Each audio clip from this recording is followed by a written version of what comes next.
Jolo mohon pengampunan Trump. Nama ahli perniagaan buruan Loh Teck Jo atau Jolo kembali menggemparkan dunia selepas laporan media antarabangsa mendakwa beliau sedang berusaha mendapatkan pengampunan daripada Presiden Amerika Syarikat Donald Trump.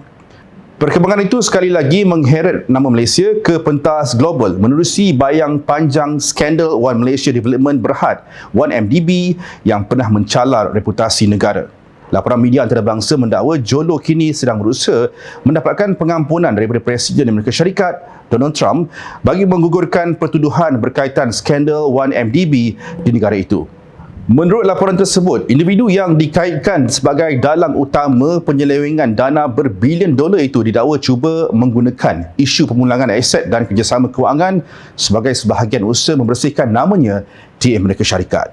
Walaupun tiada pengesahan rasmi daripada Rumah Putih, laporan berkenaan cukup untuk mencetuskan semula perhatian dunia terhadap skandal kewangan yang pernah menggegarkan Malaysia dan masyarakat antarabangsa.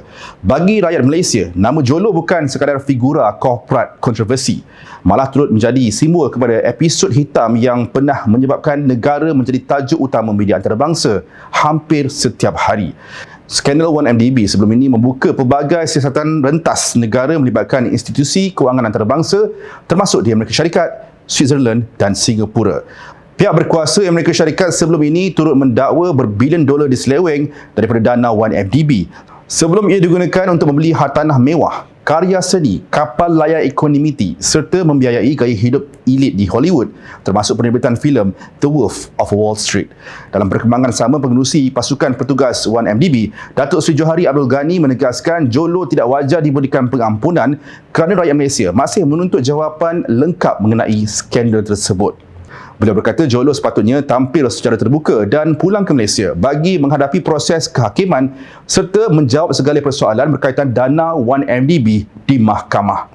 Malah menurutnya lagi, kerajaan melalui Wisma Putra dan pasukan petugas khas akan terus menggunakan semua saluran diplomatik, kerjasama perisikan antarabangsa serta tekanan undang-undang bagi memburu dan membawa pulang ahli perniagaan buruan itu. Sehubungan dengan itu, penganalisis melihat isu ini bukan sekadar berkaitan seorang individu. Sebaliknya melibatkan imej serta reputasi institusi negara yang masih berusaha dipulihkan selepas bertahun-tahun terpalit dengan skandal kewangan terbesar dunia itu.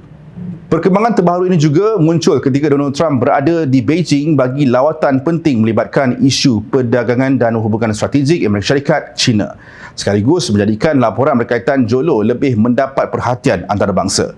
Di media sosial pula, netizen kembali mengungkit episod 1MDB termasuk kapal layar ekonomiti dan kemewahan luar biasa yang pernah dikaitkan dengan skandal tersebut.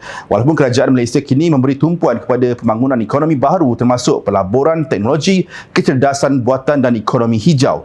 Tetapi laporan berkaitan Jolo membuktikan bayang skandal lama masih belum benar-benar hilang daripada perhatian dunia. Setakat ini, keberadaan sebenar Jolo masih menjadi misteri dan belum ada pengesahan rasmi mengenai lokasi persembunyiannya. Namun satu perkara yang pasti, setiap kali nama Jolo kembali muncul dalam laporan antarabangsa, Malaysia akan terus dikaitkan dengan skandal 1MDB yang pernah mencalar imej negara di mata dunia. Jolo masih diburu, 1MDB masih menghantui. Persoalannya, sampai bila episod ini akan terus membayangi nama Malaysia?